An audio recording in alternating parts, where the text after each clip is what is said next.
Hello students, आज बात करेंगे 5 किंगडम क्लासिफिकेशन सिस्टम के पहले किंगडम के बारे में, किंगडम मोनेरा के बारे में। किंगडम मोनेरा में सब के सब प्रोकैरियोट्स रखे गए हैं। प्रोकैरियोट्स जैसा आप लोग जानते होंगे कि प्रोकैरियोट्स में कौन कौन से ऑर्गेनिजम्स आते हैं। प्रो मीन्स हो गया प्रिमिटिव, ये प्रो का मीनिंग हो गया प्रिमिटिव, और कैरियो का मतलब हो गया न्यूक्लियस, यानी ऐसे ऑर्गेनिजम्स जिनमें प्रिमिटिव न्यूक्लियस पाया जाए। प्रिमिटिव न्यूक्लियस का मतलब न्यूक्लियस प्लाज्मा मेम्ब्रेन से सराउंडेड ना हो, घिरा हुआ ना हो। हम ये मान लें कि ये 2 सेल्स हैं, ये हो गई 2 सेल, और ये हो गया इनका डीएनए, जेनेटिक मटेरियल हो गया डीएनए। तो ये भी डीएनए है, ये भी डीएनए है, ये हो गया डीएनए और ये हो गया डीएनए। इस वाली सेल में डीएनए के चारों तरफ एक मेम्ब्रेन है और इसमें चारों तरफ कोई मेम्ब्रेन नहीं है, ये साइटोप्लाज्म में ऐसे ही तैर रहा है। तो इस वाली सेल को हम लोग बोलेंगे यूकैरियोटिक सेल। ये वाली हो गई eukaryotic cell. Eukaryotic cell, eu means होता है ट्रू एंड कैरियो मीन्स हो गया न्यूक्लियस। तो ये ऐसी सेल है जिसमें ट्रू न्यूक्लियस पाया जाए। ट्रू न्यूक्लियस का मतलब हो गया जिसमें कि प्लाज्मा मेम्ब्रेन जेनेटिक मटेरियल को घेरती हो। दूसरी सेल ये वाली बची, ये हो गई प्रोकैरियोटिक। प्रोकैरियोटिक सेल, तो प्रोकैरियोटिक का मतलब हो गया कि प्रिमिटिव सेल जिसमें कि जेनेटिक मटेरियल के चारों तरफ प्लाज्मा मेम्ब्रेन ना हो। किंगडम मोनेरा में ऐसे ही ऑर्गेनिजम्स रखे गए हैं। अब है इन ऑर्गेनिजम्स की कुछ कैरेक्टरिस्टिक फीचर्स जो सब में ही पाए जाएंगे। अनिवार्य रूप से ये कैरेक्टरिस्टिक्स सब में ही पाए जाएंगे, थोड़ा बहुत अंतर हो सकता है लेकिन ये जो कैरेक्टर्स हैं ये सब में पाए जाएंगे। पहला है cell wall is made up of peptidoglycan. Peptidoglycan एक तरीके का मटेरियल है, एक तरीके का सब्सटेंस है जो कि 2 चीजों से मिलकर के बनता है। पहला हो गया पॉलीसैकेराइड और दूसरा हो गया अमीनो एसिड। तो ये जो पेप्टिडोग्लाइकॉन है 2 चीजों से मिलकर के बनेगा। एक तो पॉलीसैकेराइड है और प्लस अमीनो एसिड्स हैं, अमीनो एसिड है। पॉलीसैकेराइड 2 प्रकार के इसमें पाए जाते हैं, एन एसिटाइल ग्लूकोसामीन और N acetyl muramic acid. Class 11th के लेवल पे इसको याद करने की अभी ज़रूरत नहीं है, सिर्फ इतना समझ लिया जाए कि ये पेप्टाइडोग्लाइकॉन की बनी हुई होती है, इसकी सेल वॉल पेप्टाइडोग्लाइकॉन की बनी हुई होती है और पेप्टाइडोग्लाइकॉन पॉलीसैकेराइड और अमीनो एसिड से मिलकर के बनती है। और अगली विशेषता है मोनेरेंस की, ये ऑटोट्रॉपिक हो सकते हैं, हेट्रोट्रॉपिक हो सकते हैं, पैरासिटिक हो सकते हैं और सेम्बायोटिक भी हो सकते हैं। ऑटोट्रॉपिक, ऑटोट्रॉपिक यानी जो अपना फूड खुद बनाते हो वो हो गया ऑटोट्रॉपिक। ऑटोट्रॉपिक भी 2 तरीके के हो सकते हैं, फोटो ऑटोट्रॉप्स और कीमो ऑटोट्रॉप्स। जब हम बात करेंगे फोटो ऑटोट्रॉप्स के बारे में तो फोटो मीन्स होता है लाइट। ऐसे मोनेरेंस जो अपना फूड लाइट की प्रेजेंस में बनाते हो, लाइट की हेल्प से बनाते हो, तो उनको हम बोलेंगे फोटो ऑटोट्रॉपिक मोनेरेंस। और दूसरा कीमो ऑटोट्रॉप। कीमो ऑटोट्रॉप माने, कीमो माने केमिकल। ऐसे मोनेरेंस जो अपना फूड केमिकल की मदद से बनाते हो, आयरन हो सकता है, सल्फर हो सकता है, इसके बारे में हम आगे बात करेंगे। जब बैक्टीरिया के बारे में बात करेंगे तो इस मोड ऑफ न्यूट्रिशन के बारे में भी बात करेंगे। अगला है हेट्रोट्रॉपिक। हेट्रोट्रॉपिक मोनेरेंस का मतलब हो गया जो अपना फूड खुद ना बनाते हो। पैरासिटिक जो दूसरे के ऊपर डिपेंड रहते हो। डीएनए प्लाज्मा मेम्ब्रेन से नहीं घिरा होता है, ये डीएनए है, ये डीएनए है और प्लाज्मा मेम्ब्रेन से नहीं घिरा हुआ है, तो इसीलिए प्रोकैरियोट्स है। इसी के साथ ही मेम्ब्रेन बाउंड ऑर्गेनेल्स भी एब्सेंट होते हैं। कॉमन मेथड रिप्रोडक्शन का फिजन होता है। मोनेरेंस में गैमीट्स नहीं बनते, मोनेरेंस में स्पिंडल फॉर्मेशन नहीं होती, माइटोटिक डिवीजन नहीं होता, और इनमें कॉमन मेथड होता है एसेक्सुअल रिप्रोडक्शन, वो कि जो कि फिजन से होता है। फिजन का मतलब हो गया एक सेल दो पार्ट में डिवाइड हो जाएगी, तो इसको बोलते हैं फिजन। ये तो रही कुछ कॉमन कैरेक्टरिस्टिक्स मोनेरा की, और मोनेरा को यहाँ हम स्टडी करेंगे तीन पार्ट्स में। पहला बैक्टीरिया के बारे में बात होगी, फिर उसके बाद साइनोबैक्टीरिया और माइकोप्लाज्मा के बारे में भी बात की जाएगी। तो सबसे पहले स्टार्ट करेंगे बैक्टीरिया। डीएनए प्लाज्मा मेम्ब्रेन से कवर्ड नहीं होता और ना ही इसमें किसी भी प्रकार के मेम्ब्रेन बाउंड ऑर्गेनेल्स पाए जाते हैं। रिप्रोडक्शन के लिए फिजन एक कॉमन मेथड है। फिजन का मतलब ये हो गया कि ये मान लो एक सेल है, बैक्टीरियल सेल हम ले रहे हैं, और ये बैक्टीरियल सेल दो पार्ट्स में डिवाइड हो जाए। इस तरीके से दो पार्ट में ये अभी डिवाइड हो रही है, इस तरीके से ये दो भाग में डिवाइडेड हो जाए, इस तरीके से डिवाइड हो जाए, तो इसको बोलेंगे फिजन। एक सेल दो पार्ट में डिवाइड हो गई। ये कॉमन मेथड है, ये एसेक्सुअल टाइप का रिप्रोडक्शन है, और इनमें गैमीट्स नहीं पाए जाते क्योंकि इसमें स्पिंडल की फॉर्मेशन नहीं होती, माइटोटिक स्पिंडल की फॉर्मेशन नहीं होती, क्योंकि क्रोमोसोम्स ही नहीं होते। सिंगल इसमें क्रोमोसोम पाया जाता है, यूकैरियोट्स की तरीके से इसमें क्रोमोसोम नहीं पाए जाते हैं। और दूसरा कि जैसे कि सेल में पाए जाने वाले ऑर्गेनेल्स, सेंट्रियोल्स भी इसमें, सेंट्रोसोम, सेंट्रियोल्स, वो इसमें नहीं पाई जाती हैं।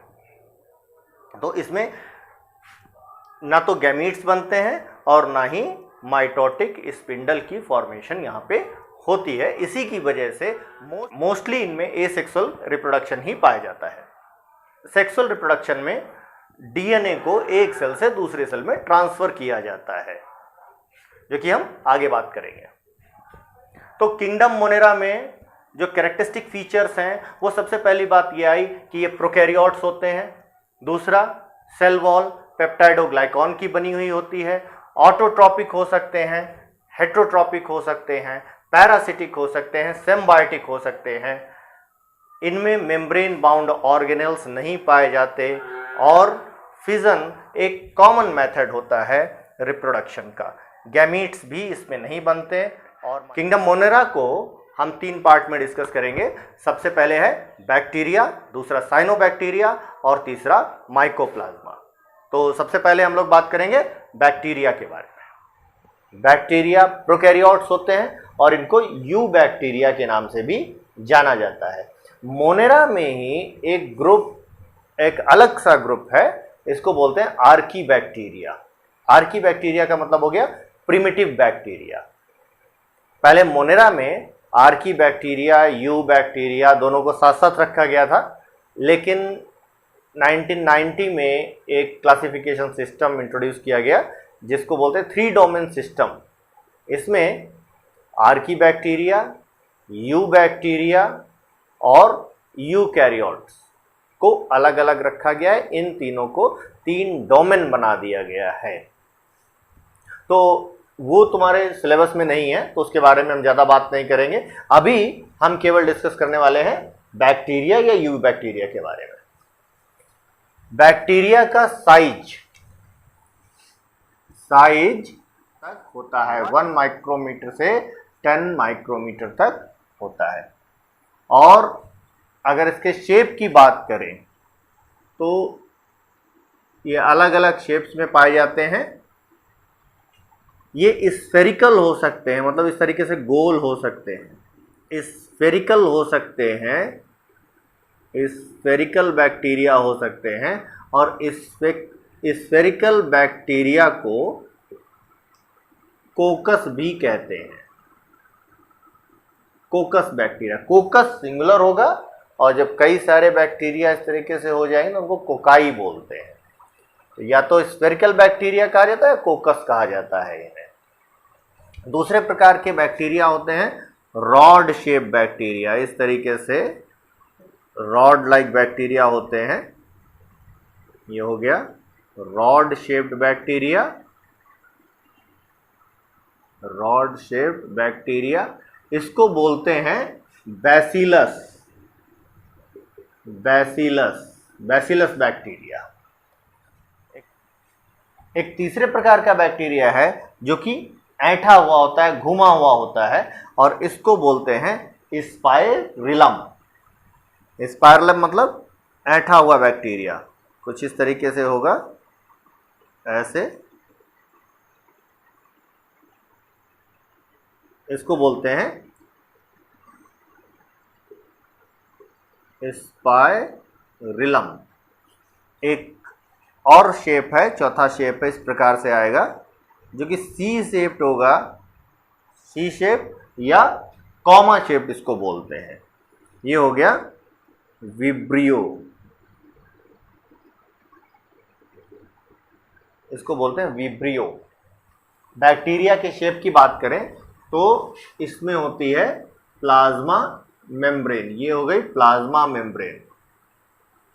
प्लाज्मा मेम्ब्रेन कुछ जगहों पर अंदर की ओर धंस जाती है, इनवेजिनेट कर जाती है, इस तरीके से।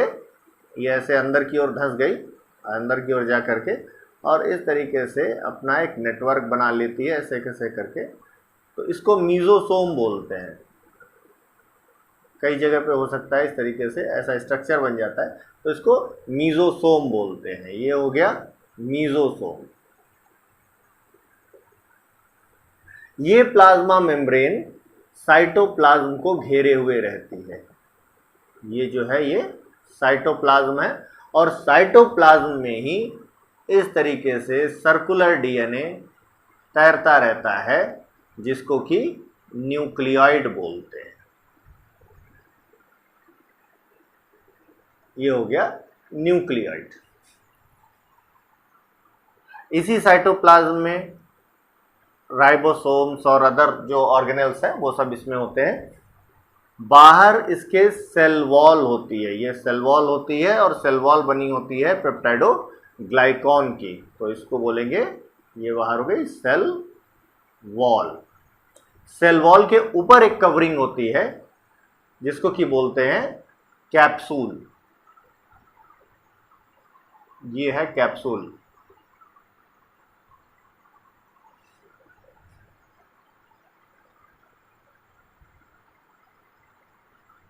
अगर ये मोटाइल है तो इसमें फ्लैजिला पाया जा सकता है। अगर नॉन मोटाइल है, जैसे कि स्पेरिकल बैक्टीरिया है, तो इसमें फ्लैजिला नहीं पाया जाएगा। ये तो ही शेप के बारे में बात। अब इसके बारे में बात करेंगे तो इस शेप के बारे में बात। अब आगे बात करते हैं इनमें न्यूट्रिशन कैसा होता है। बैक्टीरिया न्यूट्रिशन में देखें कि बैक्टीरिया में किस प्रकार से न्यूट्रिशन होता है। बैक्टीरिया ऑटोट्रॉपिक हो सकते हैं और हेट्रोट्रॉपिक हो सकते हैं। ऑटोट्रॉपिक जो अपना फूड खुद बना सकते हैं, और हेट्रोट्रॉपिक बैक्टीरिया जो अपना फूड नहीं बना सकते हैं। ऑटोट्रॉपिक बैक्टीरिया फोटोसिंथेटिक हो सकते हैं या कीमोसिंथेटिक हो सकते हैं। फोटोसिंथेटिक माने ऐसे बैक्टीरिया जो फोटो मीन्स लाइट, लाइट से अपना फूड बनाते हैं, अपने फूड की सिंथेसिस वो लाइट से करते हैं, उनको बोलते हैं फोटोसिंथेटिक बैक्टीरिया। और जैसे कि प्लांट्स में एक पिगमेंट होता है क्लोरोफिल, वैसे ही इनमें भी, बैक्टीरिया में भी एक पिगमेंट होता है फोटोसिंथेसिस के लिए, जिसको बोलते हैं बैक्टीरियोक्लोरोफिल। यहां पे जो पिगमेंट होगा वो होगा बैक्टीरियोक्लोरोफिल।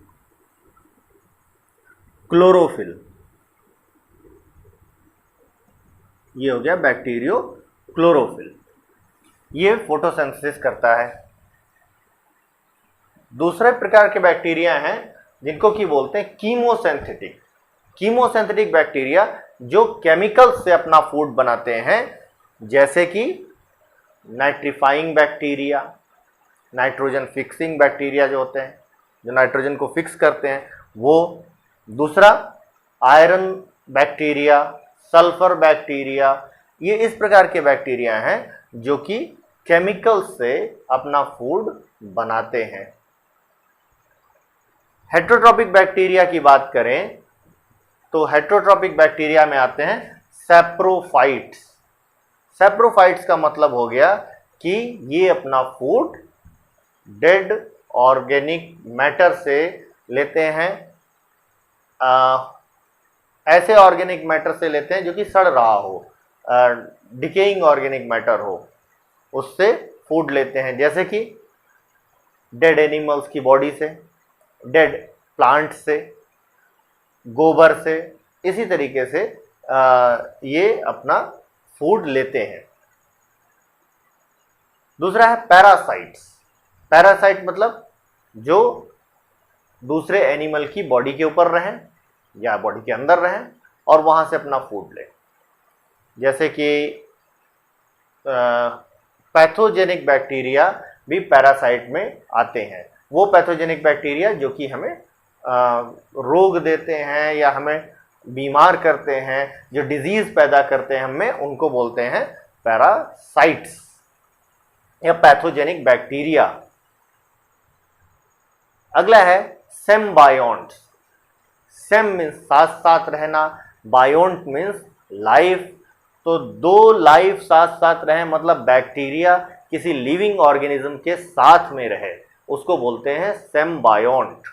एग्जाम्पल क्या हो सकता है? एग्जाम्पल हो सकता है इसका नाइट्रोजन फिक्सिंग प्लांट, जो कि लेग्यूमिनस प्लांट होते हैं। लेग्यूमिनस प्लांट की जड़ में पाए जाने वाले बैक्टीरिया को बोलते हैं सेम्बायोटिक बैक्टीरिया। नाइट्रोजन ये फिक्स करते हैं और ये नाइट्रोजन मिल जाती है प्लांट को, बदले में इनको कार्बोहाइड्रेट मिल जाता है। तो ये हो गए सेम्बायोटिक बैक्टीरिया। ये बात हुई न्यूट्रिशन की। अब आगे बात करेंगे रिप्रोडक्शन की। इनमें किस प्रकार से रिप्रोडक्शन होता है?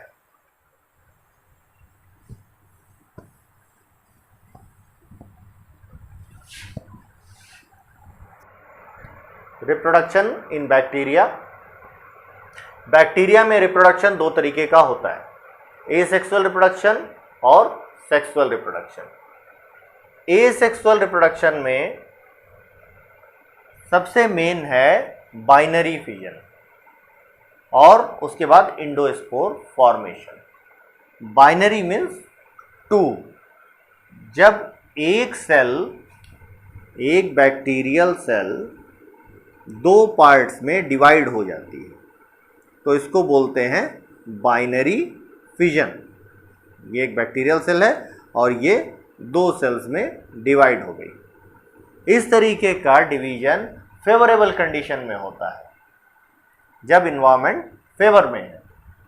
अगर इन्वायरमेंट फेवर में नहीं है तो इंडोस्पोर की फॉर्मेशन होती है। इंडो मीन्स इनसाइड, यानी बैक्टीरियल सेल के अंदर एक स्पोर बनता है। स्पोर बनता है, स्पोर का मतलब इसके ऊपर एक टफ कवरिंग होगी और बाद में जब फेवरेबल कंडीशंस आएंगी तो ये स्पोर जर्मिनेट हो जाएगा और नई बैक्टीरियल सेल को बनाएगा। Sexual reproduction. सेक्सुअल रिप्रोडक्शन, इसमें सेक्सुअल रिप्रोडक्शन गैमीट की फॉर्मेशन से नहीं होता। गैमीट्स आपस में फ्यूज करके जायगोट नहीं बनाते।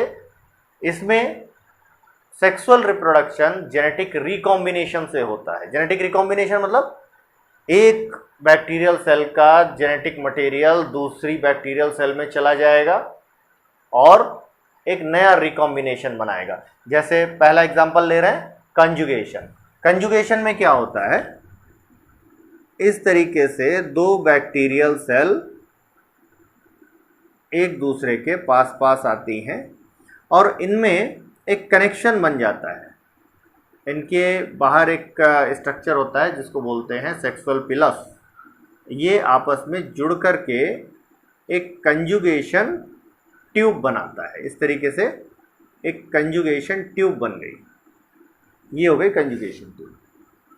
इस कंजुगेशन ट्यूब से पहली बैक्टीरिया से जेनेटिक मटेरियल ट्रांसफ़र होता है दूसरी बैक्टीरियल सेल में। और जब ये यहाँ पहुँचता है तो एक नया रिकॉम्बिनेशन पैदा करता है। तो इस तरीके के रिप्रोडक्शन को कंजुगेशन का नाम दिया गया है।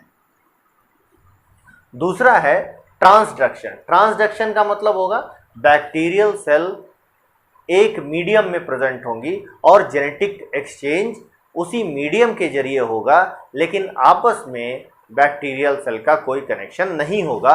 जैसे इसको देखो, ये एक बैक्टीरियल सेल है, ये दूसरी बैक्टीरियल सेल है, ये प्रेजेंट है एक मीडियम में। वो मीडियम हम ले लेते हैं ब्लड, हमारी बॉडी में मान लो प्रेजेंट है, और ये आसपास जो है ये बॉडी फ्लूइड है, हमारे बॉडी फ्लूइड है, ये आसपास प्रेजेंट है। और यहाँ पे ये हो गया इसका जेनेटिक मटेरियल, इन दोनों सेल का जेनेटिक मटेरियल हो गया। पहले वाली सेल से दूसरे वाली सेल को जेनेटिक मटेरियल ट्रांसफ़र होगा इस मीडियम के थ्रू, लेकिन ये दोनों बैक्टीरियल सेल आपस में जुड़ी हुई नहीं होंगी। तो इस तरीके के रिप्रोडक्शन को बोलते हैं ट्रांसडक्शन। बैक्टीरिया में ही एक ग्रुप है जिसको बोलते हैं साइनोबैक्टीरिया या ब्लू ग्रीन एल्गी। साइनोबैक्टीरिया या blue green algae. Cyanobacteria prokaryotes होते हैं, फोटोऑटोट्रॉप्स होते हैं। ये अपना फूड लाइट में बनाते हैं, ज़्यादातर ये फोटोऑटोट्रॉप्स होते हैं। और भी मोड ऑफ न्यूट्रिशन पाया जाता है, लेकिन जो सबसे ज़्यादा पाया जाने वाला न्यूट्रिशन का मोड है वो फोटोऑटोट्रॉपिक होता है। ये अपना फूड खुद बना लेते हैं। ये यूनिसेलुलर होते हैं, कॉलोनियल हो सकते हैं या फिलामेंटस हो सकते हैं। यूनिसेलुलर मतलब ये एक सेल के बने हुए हो सकते हैं, कॉलोनियल सेल का ग्रुप हो सकते हैं, या ये एक धागे जैसा स्ट्रक्चर बनाते हैं। जैसे ये नॉस्टॉक का स्ट्रक्चर है, इसमें हम देख सकते हैं कि ये एक फिलामेंटस स्ट्रक्चर है, और इसी फिलामेंटस स्ट्रक्चर में बीच बीच में ये कुछ सेल्स हैं, इनको बोलते हैं हेट्रोसिस्ट। ये हेट्रोसिस्ट नाइट्रोजन फिक्सेशन का काम करती हैं। एक तो नाइट्रोजन फिक्सेशन का काम करती हैं, दूसरा सेपरेशन डिस्क का भी काम करती हैं। ये हेट्रोसिस्ट यहाँ से अलग हो जाएगी और यही फिलामेंट छोटे छोटे पार्ट्स में डिवाइड हो जाएगा, और बाद में यही फिलामेंट जो छोटे छोटे पार्ट्स हैं ये ग्रोथ करेंगे और बाद में एक नया फिलामेंट बनाएंगे। तो ये एक मोड ऑफ रिप्रोडक्शन हो गया। तो हेट्रोसिस्ट किस में मदद कर रही है? एक तो रिप्रोडक्शन में मदद कर रही है, और दूसरा इसका काम होगा नाइट्रोजन फिक्सेशन है। रिप्रोडक्शन एसेक्सुअल वेजिटेटिव मीन्स से होता है, और इसमें सेक्सुअल रिप्रोडक्शन एब्सेंट होता है। रिप्रोडक्शन एसेक्सुअल और वेजिटेटिव मीन्स से होता है, सेक्सुअल रिप्रोडक्शन एब्सेंट होता है। केवल इसमें एसेक्सुअल रिप्रोडक्शन और वेजिटेटिव रिप्रोडक्शन पाया जाता है, सेक्सुअल रिप्रोडक्शन एब्सेंट होता है। एसेक्सुअल रिप्रोडक्शन जिसमें सेलुलर मॉडिफिकेशन प्रेजेंट है। अब सेलुलर मॉडिफिकेशन का मतलब क्या हुआ? सेल्स जिसमें अपने आप को मॉडिफाई करें, जैसे कि इंडोस्पोर की फॉर्मेशन। इंडोस्पोर क्या है? ये सेल है, लो कोई एक सेल है इस तरीके से, और इसमें अंदर एक स्पोर की फॉर्मेशन हो जाती है, इसको बोलते हैं इंडोस्पोर। इंडो माने अंदर, और स्पोर का मतलब होता है सेल के ऊपर एक सिस्ट की कवरिंग हो। तो ये हो गया स्पोर, ये इसके अंदर एक स्पोर बन गया अनफेवरेबल कंडीशन में। जब फेवरेबल कंडीशंस आएंगी तो यही स्पोर दोबारा जर्मिनेट कर जाएगा और एक नया इंडिविजुअल बनाएगा। तो यहाँ पे सेलुलर मॉडिफिकेशन हो रहा है, इसीलिए इसको क्या बोलेंगे? Asexual reproduction. दूसरा है वेजिटेटिव रिप्रोडक्शन। वेजिटेटिव रिप्रोडक्शन का मतलब है कि थैलस में, फिलामेंट में डिवीजन हो, और डिवीजन के बाद उसी से अलग अलग इंडिविजुअल्स बने। तो वेजिटेटिव रिप्रोडक्शन, जैसे इससे पहले एक्सप्लेन किया मैंने कि हेट्रोसिस्ट होगी, हेट्रोसिस्ट यहाँ से अलग हो जाएगी, और अलग होने के बाद ये छोटे छोटे फ्रेगमेंट्स में इस पूरे फिलामेंट को बांट देंगे, और ये फिलामेंट आगे चल करके नया नया फिलामेंट बनाएंगे। तो ये हो गया वेजिटेटिव, किसी भी प्रकार का सेक्सुअल रिप्रोडक्शन इसमें अब्सेंट होता है। तो ये तो बात हो गई साइनोबैक्टीरिया की। इसके बाद देखते हैं बैक्टीरिया के क्या फायदे और क्या नुकसान है। बैक्टीरिया हर कहीं है, ये हमको कुछ जगहों पे तो फायदा देते हैं और कुछ जगहों पे नुकसान देते हैं। जैसे हम अपनी आसपास की लाइफ में देख सकते हैं कि कई ऐसे बैक्टीरिया हैं जो कि हेटेरोट्रॉपिक हैं और हमारे बड़े काम के हैं। जैसे दूध से दही बनाने वाले बैक्टीरिया, लैक्टिक एसिड बैक्टीरिया, इन्हीं की मदद से दूध से दही बनता है और भी कई सारे प्रोडक्ट्स इन्हीं की मदद से तैयार किए जाते हैं। जबकि दूसरी ओर यही बैक्टीरिया कुछ डिजीज भी कॉज करते हैं, जैसे कॉलरा, टाइफॉइड, टिटनेस, ये सब बैक्टीरियल डिजीज हैं। और प्लांट में भी इसका एक एग्जांपल सिट्रस कैंकर हो सकता है। तो हम इस तरीके से कह सकते हैं कि बैक्टीरिया हमारे लिए फायदेमंद भी हैं और नुकसानदायक भी हैं।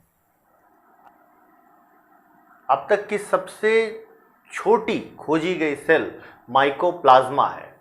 माइकोप्लाज्मा में सेल वॉल नहीं पाई जाती है और इनमें बाकी स्ट्रक्चर प्रोकैरियोटिक होता है। डीएनए में हिस्टोन प्रोटीन नहीं होती है, डीएनए नेकेड होता है।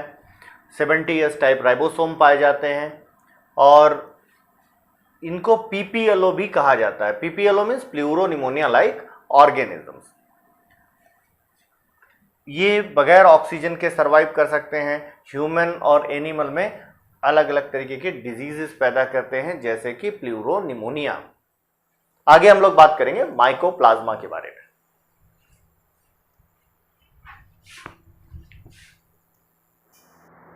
Archaebacteria. Archaebacteria means primitive bacteria. ये वो बैक्टीरिया हैं जो कि सबसे पहले इवॉल्व हुए।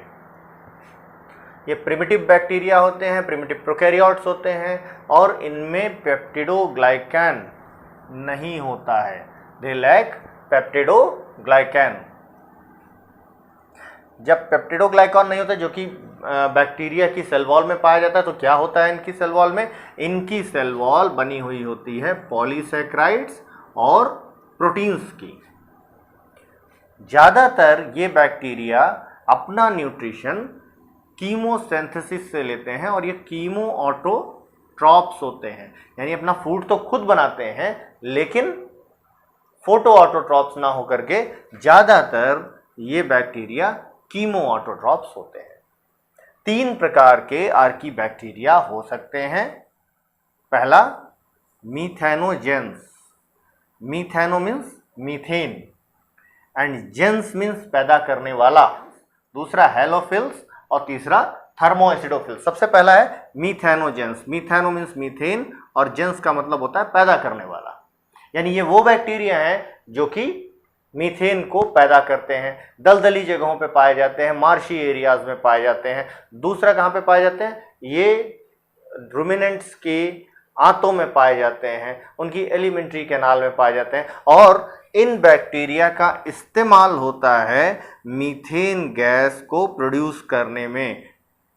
Exploited for production of methane from Dang of animals, यानी जानवरों के गोबर से मीथेन गैस को प्रोडक्शन करने में, मीथेन गैस के प्रोडक्शन में इनका इस्तेमाल होता है। दूसरा है हेलोफिल्स। हेलो माने सन होता है, तो हेलोफिल्स। हेलोफिल्स वो आर्कीबैक्टीरिया हैं जो कि एक्सट्रीमली सेलाइन इन्वायरमेंट में पाए जाते हैं। बहुत ही ज़्यादा ऐसे इन्वायरमेंट में पाए जाते हैं जहां नमक बहुत है, बहुत ज़्यादा सेलेनिटी पाई जाती है, तो वहां पे ये हेलोफिल्स पाए जाते हैं। तीसरा प्रकार है थर्मोएसिडोफिल्स। थर्मो मीन्स टेम्परेचर, एसिडो माने एसिड एंड फिल्स माने लवर, यानी ऐसे बैक्टीरिया हैं जिनको ऐसी जगहें पसंद हैं जहां पे टेम्परेचर भी हो और जहां पे एसिडिटी भी हो। ये ऐसे इन्वायरमेंट में पाए जाते हैं जहां पर एक्सट्रीम हीट होती है और पीएच भी लो होता है, जैसे कि पीएच होगा 2 या 2 से नीचे हो, तो इनको बोलते हैं थर्मो एसिडोफिल्स। इसी के साथ टॉपिक मोनेरा यहां पे खत्म होता है।